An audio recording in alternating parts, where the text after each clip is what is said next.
très content de pouvoir qu'on puisse à deux accueillir un des réalisateurs brésiliens que j'adore, dont vous avez probablement vu certains films comme La vie invisible de Ridley Scott qui a eu beaucoup de succès ici, ou plus récemment, voire peut-être tout à l'heure puisqu'on l'avait programmé sur le créneau 18h, Le jeu de la reine. Je vous demande d'accueillir chaleureusement Karim Aynouz. Bienvenue Karim. Merci beaucoup, merci. Voilà, pour se mettre Et je voudrais je me permets d'inviter les deux productrices du film, Jennifer et Jérôme.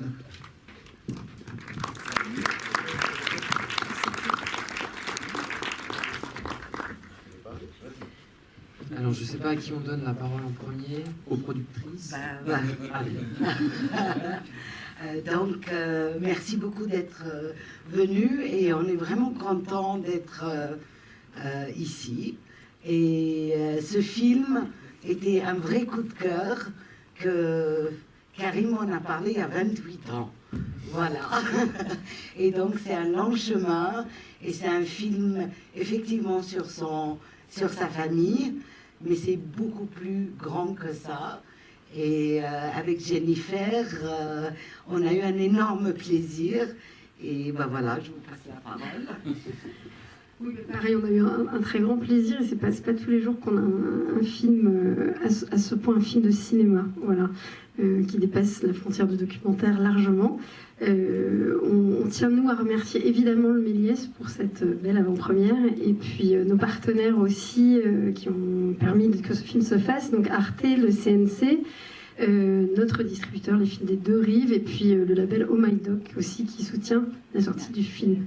Voilà. Et évidemment, nos coproducteurs qui ne sont pas là aujourd'hui, qui sont bien nombreux. On a des coproducteurs brésiliens et nos coproducteurs français, Marie-Pierre Massia de MPM Film. Voilà. Merci beaucoup. Voilà. Karim, peut-être un petit mot? Oui, je suis très content d'être là. J'ai une très bonne amie qui vient à Montreuil. Moi, je suis venu ici une ou deux fois, alors j'étais super content de découvrir le cinéma. Je suis un peu, comment on dit, ébloui. On dit ébloui? Émerveillé, en fait, avec le cinéma et avec la salle et avec le fait que ces films puissent passer ici. Je vais dire un petit mot. En fait, on a tourné ces films en 2019, il était fini en 2021. Et pendant l'année 2020, c'était l'année de la pandémie, c'est l'année qu'on a monté le film. Et pour moi, c'est tellement... Je crois que c'est peut-être la manque que j'ai eu pendant la pandémie. J'adore échanger avec le public. Et je trouve que surtout le public français, je crois que c'est un film qui parle beaucoup à la diaspora algérienne et à la diaspora maghrébine en France. Et ça me ferait beaucoup plaisir si vous pouvez tuer cette manque, on dit comme ça, tuer cette manque d'échanges avec un public. Et j'aimerais beaucoup partager avec vous, enfin écouter vos impressions du film après. On sera des retours. Et je suis très très content que le film puisse sortir en salle. Je ne dirais pas plus que ça. Je crois que c'est mieux qu'on attend le film et comme ça on peut discuter un petit peu si vous avez le temps et la patience. J'y serai là après la projection. Je vous souhaite une très bonne projection. Je vous remercie beaucoup pour l'invitation de passer le film ici. Et à tout de suite. Merci beaucoup.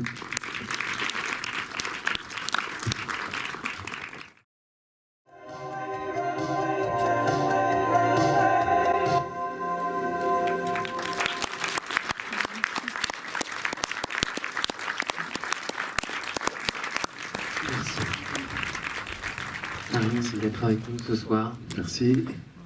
Voilà une chanson qui galvanise avant cet échange. Merci.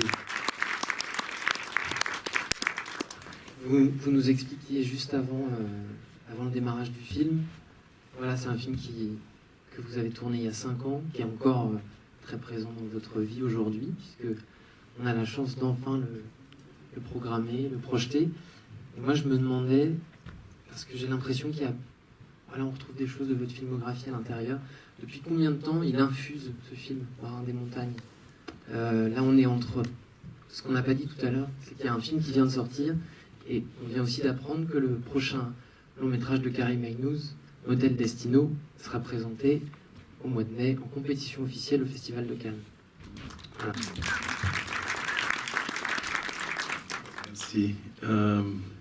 Je crois que les films, je ne sais pas combien de temps, je crois que peut-être une dizaine d'années, mais je crois qu'on... Les rêves d'aller en Algérie, c'est un rêve qui est là depuis très très longtemps. Mais je crois que les films...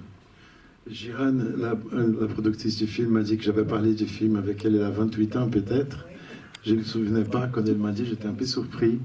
Mais en gros, je trouve que les voyages étaient toujours pour moi un voyage que je voudrais faire, que je pensais que ce serait un voyage qui essaierait,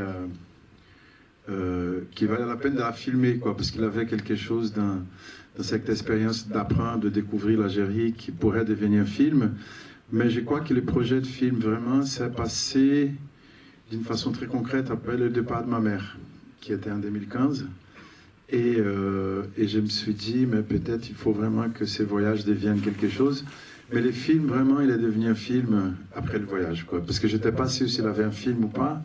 Je savais qu'il valait la peine de le filmer, mais je n'étais pas sûr si c'était un sujet qui pourrait intéresser aux autres à part moi.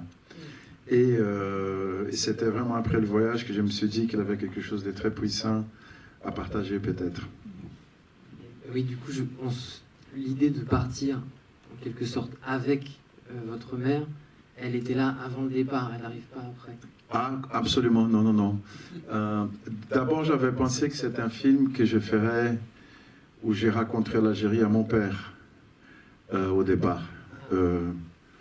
Mais après les voyages, je crois qu'on a fait 3 versions du montage, même 4, où il n'avait pas de voix off. C'était assez clair que c'était pas un film pour mon père à ce point-là, mais j'étais pas sûr.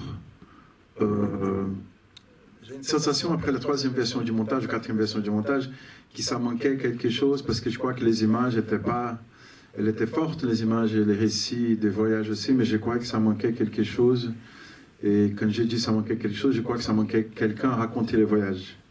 Parce que je trouve qu'il y avait des choses qui étaient très intimes, que les images toutes seules ne pouvaient pas raconter. Et on a... Ce que j'ai fait, c'est que j'avais toujours... Quand j'étais en Algérie, j'enregistrais tous les jours que j'étais en tournage ou que j'étais là-bas. J'ai rentré à l'hôtel et j'enregistrais un peu ce que j'avais vécu. Et quand je me suis rendu compte qu'on avait besoin de quelque chose dans la bande son, à part la musique et à part les sons diégétiques, j'ai appelé un copain qui est scénariste, qui avait écrit un long-métrage que j'ai fait en 2019 aussi, qui s'appelait La vie invisible, et qui était un scénariste de fiction. Et moi, j'ai dit, je crois que j'ai vachement envie de raconter ce film à ma mère, mais je crois que c'est une idée un peu folle, quoi, parce qu'elle n'est plus là. Et il m'a dit, non, ouais, c'est un peu fou, mais pourquoi pas essayer? Et on a commencé, je lui ai donné tout ce que j'avais enregistré. Et d'abord, j'avais pensé que c'était une espèce de journal, le premier jour, le deuxième jour, le troisième jour. Et après, en conversation avec lui, il m'a dit, il faut que ce soit une lettre. Essayons de faire une lettre. Après, il a écrit la lettre, c'est pas moi qui l'ai écrite. J'étais là avec lui, mais c'est vraiment son écriture. Et on a remonté les films à partir de la lettre. Et on a réécrit la lettre, remonté les films. C'était un processus de... comment on dit ça en français? Adjustment entre la lettre et les récits visuels. Et c'est à ces points-là qu'il y a aussi tout ce qui a à voir avec la mémoire, les rêves et tout ça rentré dans le récit du film. C'est un film vraiment qui s'est fait beaucoup, beaucoup au montage. Du coup, je voulais poser une question par rapport à ça, parce qu'on voit qu'il y a un vrai travail un peu, je dirais, pictural, parce qu'il y a plusieurs couches. On voit qu'il y a des allers-retours, et du coup, il y a aussi quelque chose que j'ai noté, qui m'a touché dans le premier visionnage du film. J'ai parlé avec Victor, on disait, on peut en sorte des saudades, donc c'est l'élément portugais, un peu pour nostalgie, un peu pour ce qui manque, un peu mal du pays, tout ensemble, mais saudade de ce qui n'a pas été. Oui. Et donc, la question, donc, c'est pour raconter tout ça, il y a les récits frôlent un peu vers les fantastiques, vers quelque chose qui, dans ce lyrisme-là. Je voudrais savoir comment c'est construit un peu ça? Comment c'était une fois qu'il a écrit? Comment ça se passait? Alors, je crois que c'est la première fois que j'ai fait un film, et ça, c'était trop intéressant pour moi, que j'ai fait un film que ce n'était pas un film, c'est simplement le réel. Parce que l'image, la mémoire, c'était quelque chose de très important de cette histoire, surtout la rencontre de mes parents. Et on a commencé à jouer avec le matériel, et ce film a été montré à 4 mains. Enfin, il y a un monteur qui était Ricardo, qui est un grand monteur qui a monté le film, et il y avait quelqu'un d'autre qui a aussi monté, qui est une fille qui en fait a travaillé là dans le film qui va à Cannes cette année, et elle a proposé un peu des scènes de mémoire, quoi, de situations de mémoire, et c'est comme ça que le film a pris sa forme, parce que je me suis dit, il faut que le film avance dans le temps, mais en même temps, la fondation de cette histoire, c'est cette rencontre amoureuse entre des personnages qui en effet sont mes parents, et on a commencé à prendre beaucoup de bouts. Il faut aussi dire que ce film a été fait. Moi, je suis allé en Algérie pendant 2 mois, et après, je voudrais rentrer en Algérie. Parce que pour moi, c'était un voyage de repérage, et pas un voyage de tournage. Les seules choses que je savais que c'était d'un film, c'était l'arrivée à Alger, que je trouve que j'ai toujours su que c'était... C'était important, c'est un truc chimique, presque, de relation physique avec l'arrivée à la baie d'Alger. Mais le reste, c'était vraiment du matériel de repérage. Et après, quand je suis rentré à Berlin, j'ai vu à Berlin, c'était l'époque de la pandémie, je ne pouvais pas rentrer en Algérie. Je me suis dit, mais je crois qu'il y a un film, je ne sais pas ce que c'est. Et j'ai pris beaucoup de bouts de Super 8, tout ce que j'avais comme archive personnelle. Et c'est comme ça que toute cette partie de la mémoire s'est écrite au montage. Et je trouve que ce serait impossible, parce que c'est quand même un voyage qui est un voyage rêvé. Et c'est la première fois que j'ai fait un film où il y a des séquences qui sont des séquences qui ne sont pas au présent. Et c'était un processus assez expérimental, quoi, d'essayer qu'est-ce qui marche, quel est les rythmes, comment on monte. Et c'est comme ça que le film a pris sa forme. Je crois que c'était quelque chose de très organique, de comment imaginer et rendre visible la mémoire, et mémoire qui était assez éparpillée, qui était assez cassée quand on a monté le film. Et il y a des bouts de tous les films que j'ai fait avant, ils sont là un peu là, des restes de films que j'avais chez moi et qui font partie aussi de ma mémoire cinématographique, quoi.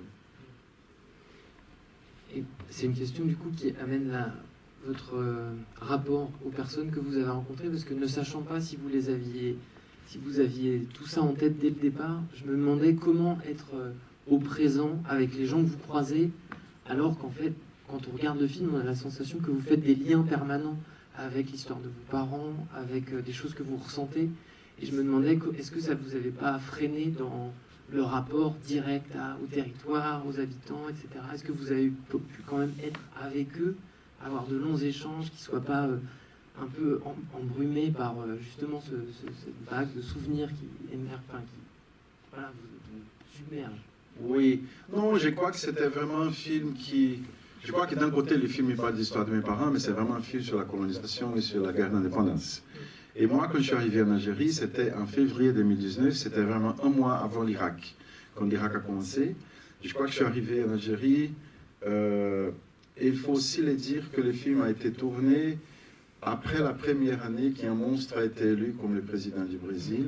C'était vraiment la montée du fascisme au Brésil avec les élections de 2018.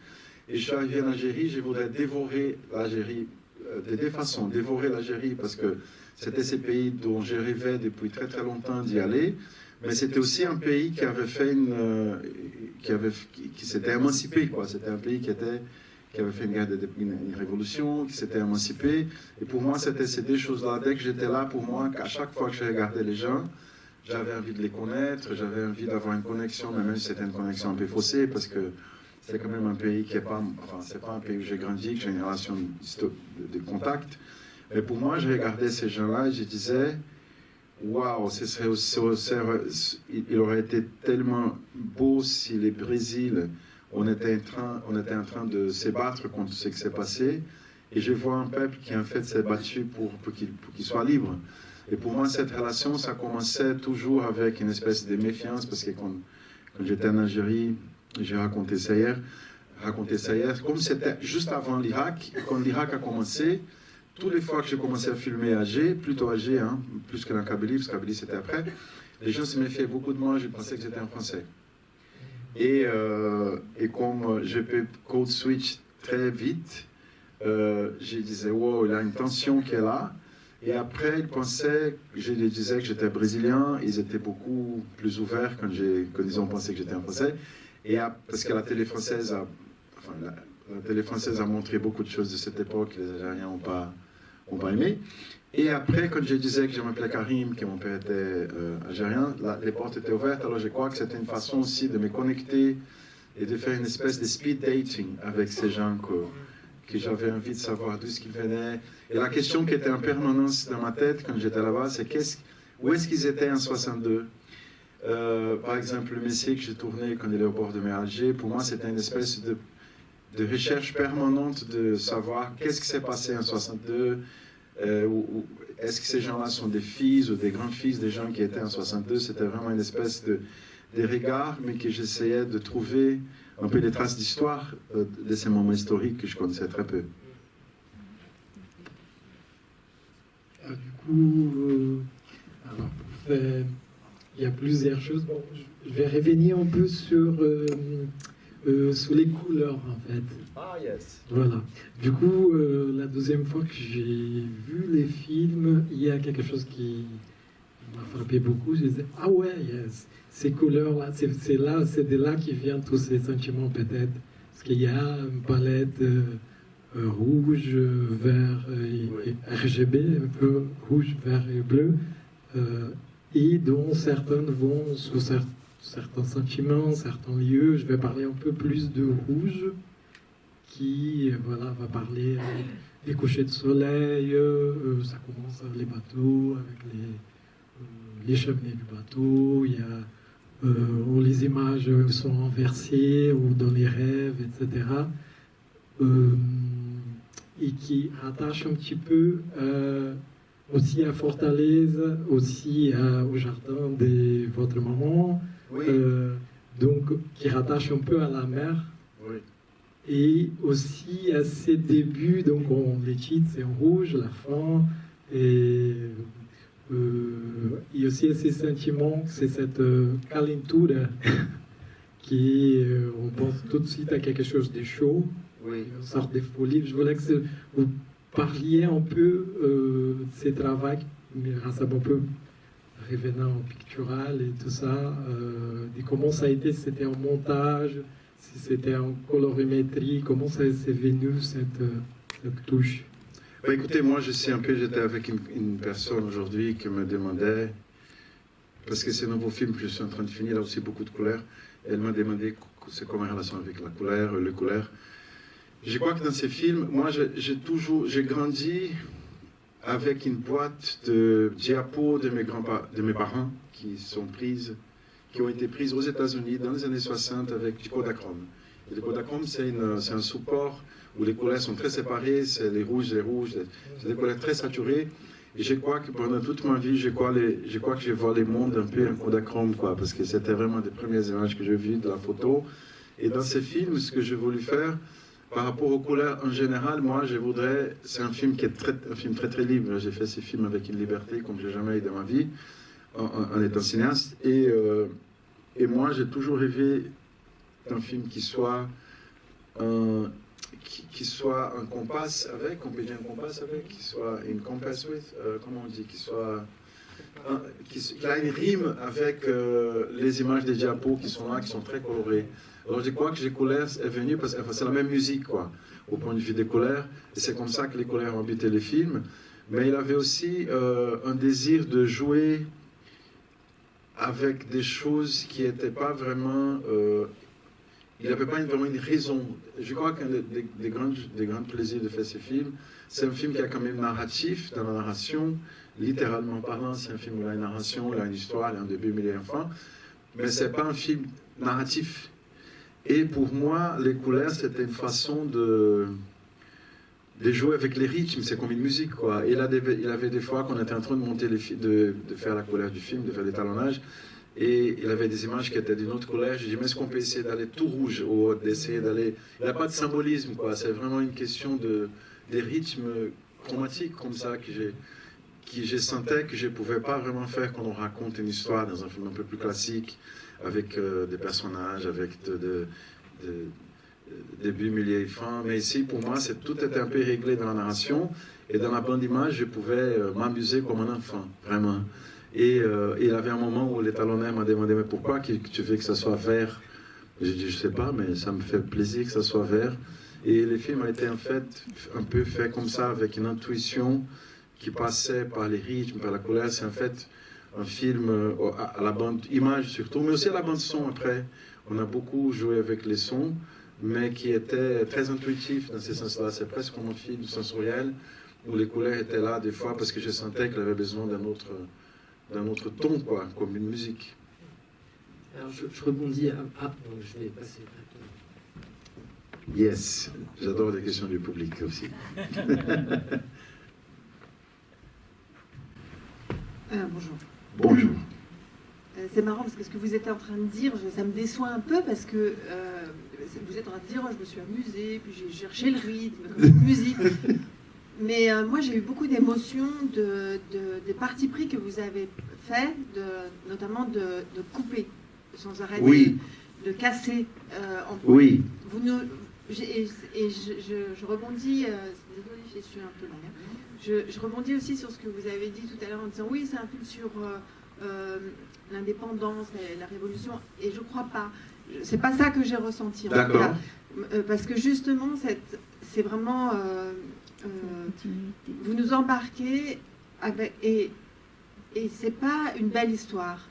C'est une histoire tragique. Bon, évidemment, il y a et c'est pas, on va pas voir la Kabylie ou l'Algérie des rêves ou même de celle que vous avez pu fantasmer. Ça nous est interdit parce que sans arrêt vous coupez le son, l'image, Oui. la bascule. Et cette bascule, c'est pas vrai. Je vous crois pas quand vous dites que vous êtes amusé et que c'était intuitif, etc. Non, je crois vraiment que c'est cette expérience-là de spectateur que j'ai ressentie, que vous avez cherché à mettre en image. Nous interdisant le contemplatif colonial, par exemple, ou même le sodave. Et je ne crois pas qu'il y ait ça. Il n'y a pas de nostalgie. C'est beaucoup plus brutal que ça. Et moi, c'est ce qui m'a vraiment plu. Non, bah, merci. Mais quand j'ai dit que je me suis amusé, c'est-à-dire que je cherchais pour être... merci pour vos commentaires, mais ce que je disais quand je m'amusais, c'est que je me suis dit... Ce que je disais, c'est que je cherchais les émotions dont vous avez parlé, mais je ne savais pas... C'est drôle parce que moi, j'étais à la fin aujourd'hui pour voir le film, moi je ne reste jamais, et je ne sais pas comment j'ai fait ce film. Je ne sais pas quelles étaient les règles. Je n'avais pas de règles. Alors quand je dis que je m'amusais... Voilà. Mais comment mettre ça en image? Et pour mettre ça en image, ce que je suis en train de dire, je n'étais pas en train de conceptuellement dire que ça, il faut qu'ici ça soit rouge parce qu'on a quelque chose que je vais dire qui a à voir avec les rouges. Quand je dis que je me suis amusé, c'est comment j'ai trouvé ce que vous avez décrire d'une façon très libre.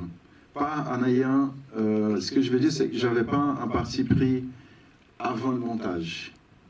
C'était la matière cinématographique qui m'a permis de trouver ce que vous avez vu aujourd'hui. Et quand je dis que je me suis amusé, c'est parce que comme cinéaste, c'est très rare de faire quelque chose comme ça, parce que normalement, quand je dis comme cinéaste de fiction, hein, parce qu'il a un plan, il a un scénario, il a une histoire, il a des personnages. Et ici, ce qui était génial, c'est de trouver ça et de refaire et de défaire. Et je suis d'accord, il a quand même, je ne laisse pas qu'on rentre dans la nostalgie ou dans la... Enfin, cette sentimentalité, je crois qu'il en a, mais c'est aussi un mouvement qui est un mouvement d'aller-retour, un mouvement où je rentre, où je dis non, ça c'est pas pour moi, il faut vraiment passer à une autre chose. Mais je suis à moitié d'accord avec vous. Mais ça me fait beaucoup plaisir d'écouter ce que vous avez dit. Bonsoir, merci beaucoup Karine, merci pour cette projection de ces films merveilleux. Je suis aussi de Fortaleza. Ah, wow. Je suis un ami de Ruth Aragão. Ah oui. Voilà, et je vis à Montreuil. Donc c'est un peu troublant de voir tous ces mouvements, mais ma question, elle va dans la direction de ces déplacements Oui. qui fait je ne sais pas s'il y a une sorte de vocabulaire de tes films, ou de vos films, les films sont, voilà, nous avons toujours les mouvements, c'est-à-dire les déplacements d'aller un lieu à l'autre. Et je ne sais pas si c'est lié déjà à cette région très, très précise au Brésil qui est Fortaleza. Et justement, il y a les quartiers du Papicou où vous étiez, où il y a toute la question de la mémoire. Et je me demandais justement par les titres du film et par l'histoire, si en tournant les dos à la mer, on ne trouve pas quelque chose qui vous êtes allé chercher dans ces voyages, dans cette enquête. C'est-à-dire, on peut se regarder vers les certains, on peut se regarder d'une sorte de résistance, les figures, quelque chose qui permet de faire une sorte d'association liée à cette enquête, à ces voyages. Ça, c'est une question. Voilà. La question, c'est si... je n'ai pas vraiment compris la question, c'est... Si, par exemple, si les Sertans ont la région du Sertão, pas forcément du Ceará, mais aussi du Brésil, si il n'y a pas quelque chose qui nous rappelle à tout cet état d'esprit en Algérie. Non, mais écoute, alors la question, les Sertão, c'est cette région du Brésil où c'est très sec, où c'est un peu désertique. Moi, je suis né sur la côte, mais c'est juste à côté de Sertão. Je trouve que j'ai passé tout mon temps... Et vous savez, j'ai jamais vu d'image de l'Algérie. Avant d'aller de faire ces voyages, j'ai jamais fait un Google de l'Algérie. Pour moi, c'était vraiment un espace aveugle. Je ne sais pas si c'est la façon de la décrire, mais je me demandais toujours, mais qu'est-ce que ma mère a vu dans ces mecs? Pourquoi elle l'a rencontré? Qu'est-ce qui s'est passé? Parce que c'était des cultures tellement différentes. Je sais que c'était une histoire d'amour, une histoire d'amour un peu folle, comme ça. Mais je me demandais toujours, mais je ne comprends pas, tu vois, qu'est-ce qu'elle a vu dans ces garçons? Et est-ce qu'il a quelque chose en commun? Et je crois que j'avais une obsession quand je suis arrivé en Algérie, c'est de trouver des points communs entre les deux espaces. Et moi, comme par exemple les portraits des Algériens, évidemment que j'ai cherché là quelque chose qui était quelque chose qui... j'ai jamais trouvé avec ces gens-là, mais en même temps, je cherchais des espaces en commun entre pas les paysages, hein, les gens. Je disais, mais cette personne me rappelle de quelqu'un de chez moi, cette personne me rappelle de quelqu'un avec qui j'ai grandi. C'était une espèce de quête comme ça pour trouver où est-ce qu'il avait en effet un peu miroir entre ceux qui étaient au Brésil et ceux qui étaient là-bas. C'est très différent, c'est des pays très différents, c'est des cultures très différentes. Mais je sentais qu'il y avait quelque chose, peut-être ça n'existe pas, c'est un fantasme que j'ai créé, mais je cherchais tout le temps. Et l'autre chose, c'est moi, j'ai grandi dans une ville qui était au bord de mer. Fortaleza, c'est une ville qui est au bord de mer, de l'Atlantique, ça c'est la Méditerranée. Mais la montagne, pour moi, c'était un truc complètement nouveau. Bon, enfin, il y avait des montagnes là où j'ai grandi, j'ai vu des montagnes en Europe et tout, mais pour moi, la montagne en Algérie, c'était quelque chose que... Je savais, mon grand-père me disait des montagnes de Kabylie, mais je ne savais pas ce que c'était. Je crois qu'il avait ce double mouvement de chercher l'espace qui était un espace un peu imaginaire de la montagne. Mon grand-père parlait beaucoup des Djourjoura. Et j'ai jamais compris qu'est-ce que c'était cette histoire des Djourjoura. Je ne comprenais pas les mots, la prononciation. Et là, je découvre les Djourjoura en fait en face de chez moi, à Tagmoutazouz. Mais je crois que c'était plutôt une recherche des similarités entre, comme c'était des pays qui sont un peu des antipodes d'une certaine façon. Il y a aussi beaucoup de choses en commun, surtout la solidarité entre les pays qui sont les pays du Sud, qui ont des pays qui ont une histoire, qui est un peu une histoire partagée. Et je crois que j'ai cherché à trouver, et je crois que j'ai trouvé, je crois qu'il y avait plein de choses en commun comme ça qui sont difficiles de décrire. Je ne peux pas faire une checklist des choses qui sont en commun, mais j'ai quand même senti quelque chose qui était très proche. Et je trouve que c'est une histoire partagée, même si c'est des histoires très différentes, les continents très différents, avec une expérience coloniale très très différente. Il y avait une sensation que j'ai beaucoup sentie quand j'étais, pas en Kabylie, mais à Alger. Merci. Bonsoir. Ici. Bonsoir, Karine. Bonsoir. Je voulais vous demander une chose. Il y a une expression qu'on utilise assez souvent en France. Ça s'appelle le déracinement. Oui. Vous le connaissez. Oui. Desenraizamento. C'est Oui, très oui. intéressant en tant que concept. Quand on parle d'une certaine cinématographie de la guerre, ou de la dramaturgie de la guerre, ou de l'écriture migrante, on parle aussi de déracinement. C'est intéressant, c'est beau, c'est aussi précis, parce que ça parle peut-être d'une blessure, mais une blessure qui nous ouvre les regards aussi vers d'autres choses. Moi-même, j'étais au Liban l'année dernière en train de chercher les villages de mes grands-parents, inquiète un peu comme la vôtre. Mais est-ce que vous avez ressenti, ma question c'est, est-ce que vous avez ressenti quelque part une espèce de enracinement? Parce que l'image finale, le photogramme final avec tous les noms des morts, les tombes, c'est les noms qui pour moi, ça réenracine. Oui. Là-bas, c'est la mort quelque part aussi, cette présence. Mais ma question, en fait, pour en finir, c'est est-ce que vous allez vous sentir mais enraizado, plus enraciné quelque part dans ces voyages? J'ai eu une sensation assez fugace de ça. J'ai senti, quand je suis arrivé à Tagmoutazouz, qu'il y avait... j'ai raconté cette histoire plusieurs fois cette semaine, je la raconte aujourd'hui, c'était le couscous. Quand j'ai mangé les couscous la première fois chez ma grand-mère, ici à Agnières, c'était un espèce de parfum et des goûts que je connaissais. C'était très bizarre, c'était un truc comme ça et qui m'a déclenché, pas des mémoires, mais c'était un goût très familier quand j'ai mangé du couscous pour la première fois. Et du couscous, je le mange toute fois que je peux manger, mais il y avait un truc chimique ou physique ou physiologique qui s'est passé. Et c'était un peu la même chose quand je suis arrivé, surtout dans ces cimetières à Tagmoutazouz. J'ai dit wow, parce qu'en fait, moi je suis le seul Aïnouz au Brésil. Je suis un peu, moi et ma mère, quoi. On était des ovnis quand je suis grandi au Brésil. Et là, j'ai senti un truc très fort quand je vis ces tombes. Mais c'est pas déracinement, parce que c'est une histoire que j'ai pas. C'est plutôt une découverte, c'est une espèce d'émerveillement, plus qu'une sensation d'avoir des racines là-bas. C'est pour ça que je suis parti, parce qu'il avait quand même, j'étais toujours interpellé. À un moment, après les 5e ou 6e jours dans ce village, j'étais interpellé comme si j'étais de là-bas. Et en fait, non, je ne suis pas de là-bas. C'était trop beau d'y aller, c'était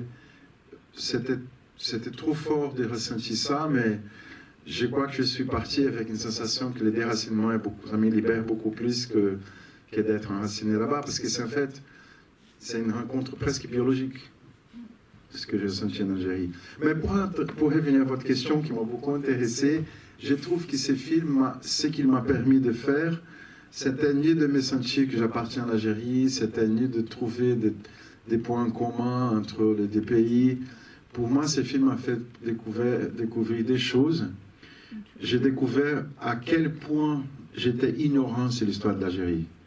Et je crois que le film était pour moi aussi une espèce de possibilité de découvrir qu'est-ce que c'était cette histoire sur laquelle on n'en parlait pas dans ma famille. Et je crois que c'est ça qui m'a beaucoup... qui m'a transformé en faisant ces films. C'est une espèce d'éducation, c'est une espèce d'abécédaire de l'Algérie, quoi, ces films. C'est une espèce d'abécédaire de la guerre. Et pour moi, c'est ça qui les films, l'expérience de faire ces films, c'est ces rencontres. Et la deuxième chose, comme j'avais dit avant, je crois que ce qui a mis mon père et ma mère ensemble, c'était une sensation aussi de solidarité. Des solidarités pour des raisons différentes. C'est ça que j'ai ressenti beaucoup quand j'étais en Algérie. Et c'était une sensation, et je crois que c'est aussi un film sur la transmission. Et c'est une sensation que... Je crois que ce sont ces histoires qu'on ne trouve pas dans des bouquins, qu'on ne trouve pas dans des... Enfin, il a beaucoup de livres sur l'histoire de l'Algérie, sur la guerre de l'Algérie, sur la colonisation, sur l'Algérie avant la colonisation. Mais pour moi, c'était très important de cinématographiquement écrire quelque chose qui puisse jeter une lumière sur une histoire qui n'est pas... Enfin, je ne sais pas comment c'est en France, parce que moi, je n'ai pas passé ma vie en France, mais au Brésil, on n'en parle pas du tout de la guerre de l'Algérie, par exemple. Et je trouve que c'est dommage. sérieux. Parce que je trouve qu'au moment où on apprend sur ce qui s'est passé en Algérie, même avant la guerre, ou pendant la guerre, ou après la guerre, ça nous permet aussi de nous regarder d'une façon différente dans la diaspora. Et c'est ça qui était pour moi très important. Je parle, hein. Ouais, Non, mais... Bonsoir, monsieur Anouz. Bonsoir. Oui, je vais vous le dire en kabyle aussi. Azoul Falawan. Oui, voilà. Donc, moi, je suis natif de ces villages, de ces montagnes. J'ai vécu 32 ans, je les aime, ces montagnes. Je passais tous mes week-ends dans ces forêts à faire la récolte des olives et tout. Ce que je voulais dire, c'est que je voulais rejoindre aussi madame. Ça ne parle vraiment pas de la guerre d'Algérie, ça ne reflète pas vraiment la guerre d'Algérie, c'est le quotidien vécu, c'est l'actualité réelle, que ce soit les personnes âgées ou la jeunesse. Donc, quelque part dans votre film, je me suis vu, c'est ce que je vivais pendant mes 32 ans vécu là-bas. Et d'ailleurs, dans votre film, j'ai pu apercevoir des personnes que je connaissais personnellement, des amis à moi. Dans une séquence, vous filmiez dans un café. Oui. Voilà, je voulais dire ça. Donc, le Djurdjura aussi, je connais, je faisais mes randonnées chaque week-end aussi. Je ne suis pas très à l'aise avec le micro, mais aussi, la chose la plus importante que j'ai retrouvée dans votre film, en fait, c'était à sens inverse de ce que vous cherchiez. Vous rêviez de découvrir l'Algérie, je rêvais de découvrir la France. Il y avait quelque part, il y avait quelque chose de commun, c'est que mon grand-père vivait en France, je ne le connaissais pas. Donc le jour où je l'ai connu, c'était dans un cercueil, malheureusement, quand il a été rapatrié. Je suis né en 90 et la dernière fois qu'il avait vu l'Algérie, c'était en 88. Il est décédé en 2014. Quelque part, c'était la chose qui m'animait pour connaître cette France réellement qu'il avait attirée pendant toutes ces années. Il avait 4 enfants en pays et à un moment, il ne les revoyait pas, mis à part un coup de fil peut-être 1 ou 2 fois par an. J'ai vu une déception le jour où il a été rapatrié dans le regard de ma grand-mère, toujours vivante, elle est alitée malheureusement. Donc quelque part, c'est ce que vous avez fait ressurgir en moi. C'était une chose à laquelle je pensais. Donc aussi, voilà, donc le vécu de votre père aussi. Je suis venu en tant qu'étudiant. J'ai abandonné mon passé, je refais ma vie quelque part. Donc j'ai rencontré des personnes, j'ai rencontré des filles dans mon cursus aussi.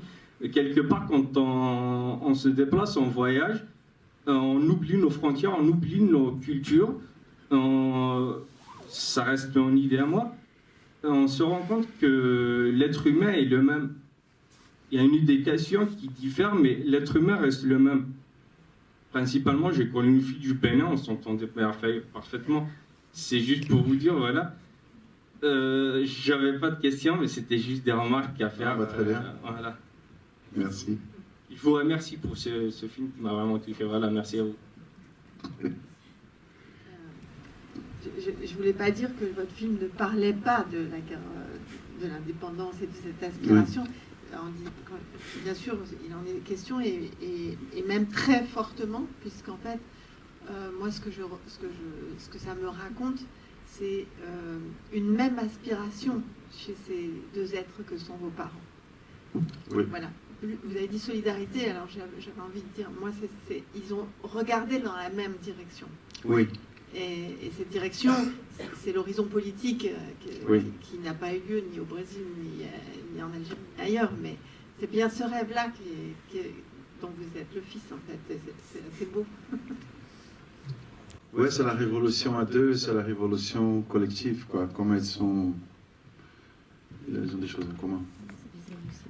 Et Karim, j'aimerais bien vous entendre. Vous parliez d'un film assez narratif avec, effectivement, on avance dans cette histoire, on avance dans ce territoire.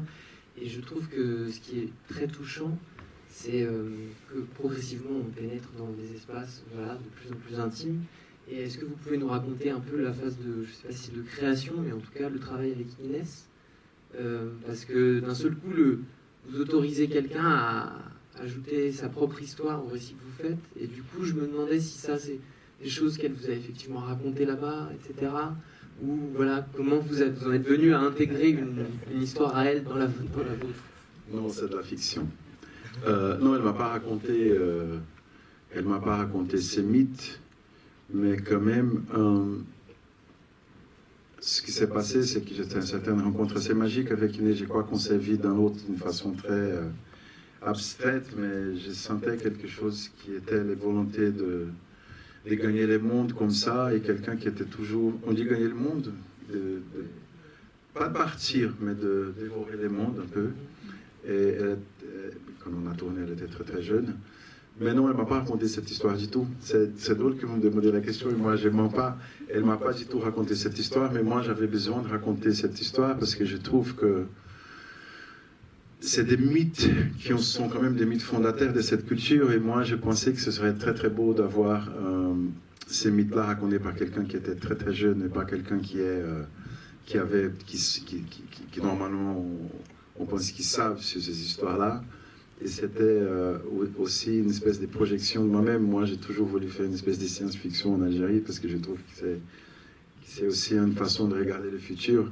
Mais il y a plein de choses dans les films, pas plein, mais certaines choses dans les films qui sont des constructions après le fait, quoi.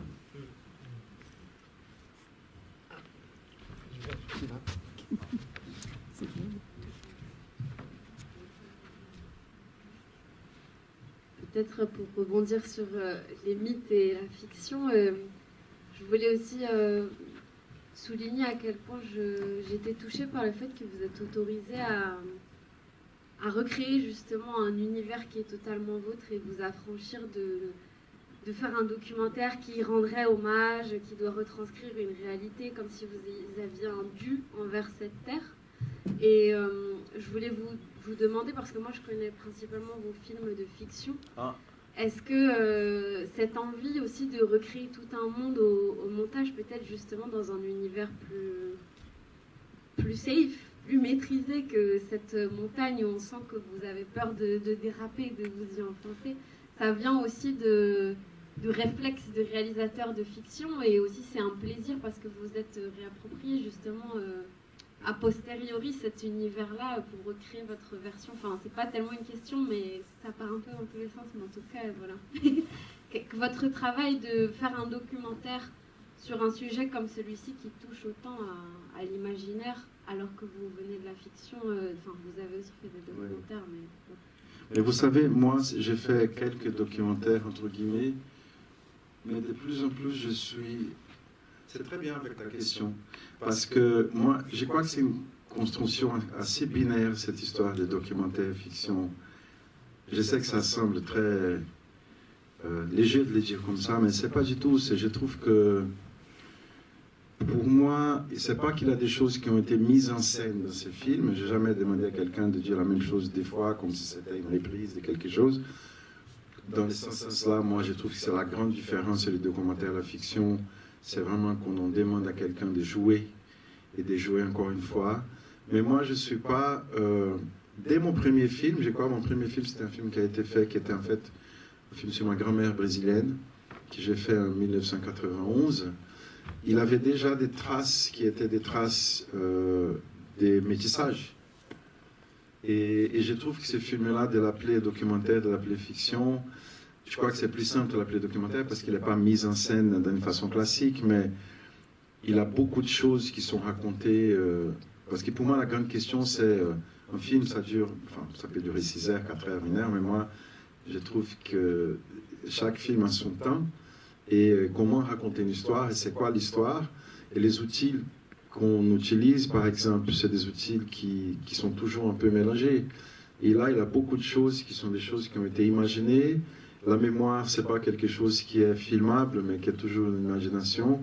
Et je trouve pour moi la façon dont et c'est pour ça que j'ai dit encore une fois, comme je me suis tellement amusé en faisant ces films, dans le sens où c'est une espèce de mémoire audiovisuelle. Et dans ce sens-là, il n'a pas de fiction documentaire. Il a plein de choses, par exemple, que j'imaginais, que je projetais sur les personnages qu'il était en train de filmer. Alors pour moi, c'est un genre qui existe beaucoup dans la littérature, mais qu'on ne parle pas beaucoup. Quand on parle de cinéma, ça existe, enfin il y en a plein de films qui sont des films mémoire. Mais pour moi, c'était vraiment la possibilité de... C'est un voyage un peu rêvé, même si elle était concrète, même si j'ai pris le bateau, la réalité n'était pas assez pour raconter l'expérience. Et comme ça, elle a des éléments complètement de fiction, des éléments qui sont des éléments rêvés, imaginés. Mais moi, je ne suis pas très fan de cette... Mais c'est vrai, moi, j'ai fait beaucoup plus de fiction que de non-fiction, disons. Mais je comprends aussi, et je crois que les films aussi, il y a une question de construction. Moi, ce film est un film qui a été... La post-production de ce film, c'était exactement comme la post-production d'un film de fiction. Il n'y a aucun son qui sont dans le film, qui étaient des sons qu'on a enregistrés au tournage, par exemple. Tout était un peu récréé quand on était en montage. Alors, je crois que c'est la fiction qui a contaminé les documentaires et vice-versa. Bonsoir. Ben moi, je trouve que c'est vous avez bien retranscrit l'histoire des enfants issus de l'amour et de l'exil. Moi, j'ai un père qui est né en Algérie, évidemment, qui a rencontré ma mère ici en 59. 59. Voilà. Donc mon père est algérien, ma mère est rome, Zigane, Europe de l'Est, mais ils se sont rencontrés dans une usine ici. Mais vous m'avez fait rêver de plutôt revivre j'y suis allée la première fois en 83 dans un voyage initiatique de mes 2 meilleurs amis qui m'ont emmené en Algérie. Mon père n'était pas rentré pendant 38 ans, il n'est pas rentré, donc je suis la seule de la famille à avoir été les 4 enfants de sa première union. Et vous m'avez fait revoyager ça. Ça m'a fait drôle. À un moment donné, je me suis dit, c'est pas possible. Et beaucoup de choses ont changé. Et les couleurs, etc., ne m'ont pas étonnée. Moi, je trouve que la fiction, en fait, je sais la voix de vous parlez à votre mère sur cette lettre, vous parlez à elle. Et j'avais envie de me dire, c'était quand même bien tous les flashs quand on voit des images de votre mère dans son jardin, etc. Qu'elle aussi, elle avait une vie et que vous êtes issu de ce pays, mais vous avez bien marqué cette histoire des 2 rives où on est toujours, et ce qui nous unit, c'est la mer quand même. Hein. L'histoire du voyage, c'est oui. Même l'eau, hein. Ça unit les affaires floues, pourquoi. Et puis toujours, tout au long de votre film, vous dites, moi je dis un film, hein, je ne dis pas forcément un documentaire. Je n'ai pas vécu comme un documentaire, au contraire. Une histoire peut-être singulière, de 2 êtres qui se rencontrent, et on se demande pourquoi il se passe tant de choses après pour les enfants qui sont issus de ça, de cette rencontre-là. Ils ont dit ce qu'ils veulent aussi, hein, ils nous racontent ce qu'ils ont envie de nous en rencontrer, ou de rien dire d'ailleurs. Oui. Si ce n'est dans leur lutte d'essayer de recommencer quelque chose dont on ne sait pas pourquoi ça ne réussit ou ça ne réussit pas. Enfin, c'est mon sentiment. Hein. Et ils mettent Il m'a peu parlé de son pays, très peu. Il ne parlait pas. Hein. Il avait 19 ans quand il arrive ici. Ils n'en parlaient pas. Et puis le mot guerre est venu maintenant. Hein. On a mis du temps à dire guerre. Hein. Donc forcément, ils en parlaient peu. Il est de la Kabylie. Et moi, mon premier voyage en Kabylie, c'est Tikzirt. Et puis après, évidemment, tous les voyages des bijoux, ça, c'est la première chose qu'on nous fait faire pour... Oui. La seule question que je vais vous demander, il y a peu de femmes, heureusement à la fin, il y a cette fameuse femme qui dit que son mari est alcoolique, etc. Ça, c'est top. Non, et puis je vous dis merci d'avoir fini par Bob George, parce que c'est quand même ma génération qui a tant aimé ce chanteur. Bon, écoutez, les questions des femmes, moi je crois que quand je suis arrivé en Kabylie, c'était plus facile, parce qu'il y avait quand même une relation de familiarité. Mais quand on est un mec derrière une caméra... même si c'est pas en Algérie, peu importe, c'est très compliqué c'est très difficile, pas compliqué, c'est très difficile d'avoir des rapports avec des femmes, et surtout en Algérie, c'était très difficile dans l'espace public. Et je crois que les rencontres se sont passées vraiment à Kabylie à cause de l'accès à l'espace domestique, à l'espace intime. Et merci pour vos paroles, parce que je trouve, il y a quelque chose que vous m'avez dit, que je crois que c'est bien précisé aussi dans ces films, et c'est pour ça que je suis tellement heureux de partager ces films avec les gens de la diaspora en France, surtout, même les gens qui ne sont pas de la diaspora, parce que je crois qu'il y a une relation qui est entre les deux rives de la Méditerranée, mais il y a une relation qui est entre les rives de l'Atlantique. Et je crois qu'elle est très différente, la relation entre... et moi, c'est toujours un peu brouillé, parce que moi, j'ai trouvé l'Algérie en France. Et pour moi, c'était très important d'arriver là. Même si j'ai pris le bateau de Marseille, pour moi, c'était comme si j'aurais pris le bateau de Fortaleza pour aller là-bas. Je crois qu'il y a une dynamique qui est tellement différente entre les deux pays. Moi, j'apprends beaucoup quand j'écoute les commentaires depuis, on fait ça depuis 4 jours, des rencontres avec des publics. Et moi, je trouve que c'est très, très enrichissant pour moi parce que c'est une dynamique complète, même, mais d'une façon très différente entre la France et l'Algérie, entre le Brésil et l'Algérie. Mais là, quand même, c'est presque impossible de ne pas passer par la France, au moins pour moi, pour arriver en Algérie. Wow. Bonsoir. Donc moi j'ai vu votre film sur petit écran il y a quelques mois et je suis venue le voir sur petit écran. Et j'avais envie de vous partager un peu mon ressenti parce que vous avez dit au début, moi ça m'intéresse beaucoup de savoir ce que les gens pensent de mon film et on voit bien qu'on a tous. Et voilà, moi mes perceptions, déjà j'ai été beaucoup complètement happée par le texte, par la voix, par le récit, par ce truc qui nous tire là pendant tout le film, j'ai trouvé ça. Et quand vous avez raconté la manière dont c'est arrivé ce récit, ça m'a étonnée parce que moi, il m'a tiré dès le début, quoi. Il m'a amené dans votre film. Ensuite, ce que je voulais dire, c'est que moi, j'ai eu le sentiment, parce que peut-être je suis issue de l'immigration, kabyle, etc., je ne sais pas, que c'est plutôt un film sur vous, sur ce que vous êtes allé chercher là, et qu'on ressent énormément.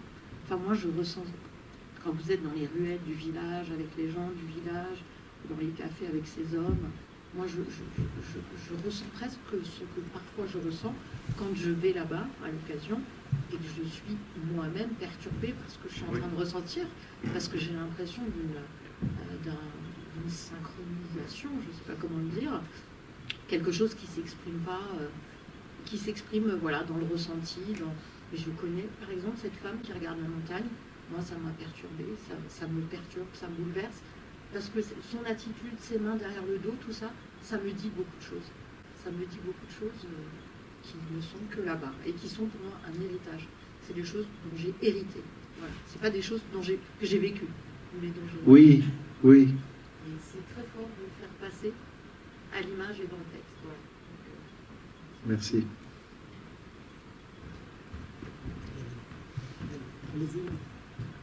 Oui, quelques questions.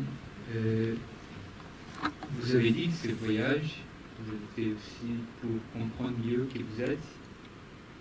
Et ma question c'est, est-ce qu'après le voyage, vous avez réussi à répondre aux questions que vous avez, ou est-ce que vous avez parti avec encore plus de questionnements sur vous?